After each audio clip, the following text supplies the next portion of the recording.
In the United Kingdom, Christians feel their freedoms are being eroded bit by bit. The government's reaction to a Muslim girl's conversion to Christianity is just one case. The British government has revoked the registration of a Christian foster parent after a 16-year-old Muslim girl converted to Christianity while in her care. None of the parties in the case can be named to protect the girl, despite her no longer being a minor. When the girl decided she wanted to be baptised in a church, government officials said the foster parent failed in her duty to preserve the girl's religion and should have used her influence to prevent the baptism from going ahead. The Muslim girl in her late teens was interested in exploring Christianity before she was placed in foster care. The foster parent says she did not encourage the girl to change her faith and even offered to take her to places where she could practice Islam. However, the girl insisted on exploring the Christian faith and eventually decided to be baptized.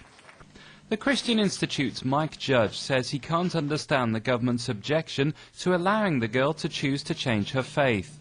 There is absolutely no indication that the Muslim girl was in any way pressurised. She decided to become a Christian of her own free will. Judge says this case highlights the sort of double standards that Christians are facing in modern Britain.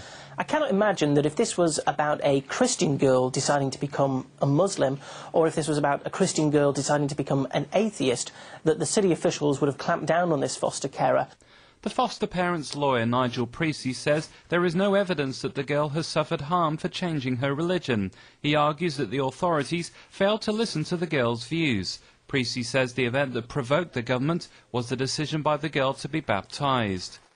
The local authority took the view that this was a devastating change in the plan for the life of this particular young woman. She had the right to choose, which she did.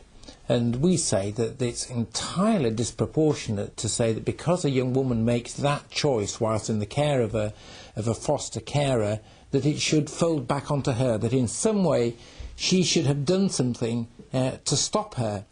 A government spokesman declined to comment because of the girl's age at the time of the incident. A court has ruled that the foster parent can appeal the decision. Her case is set to be heard here at Leeds High Court April 27th.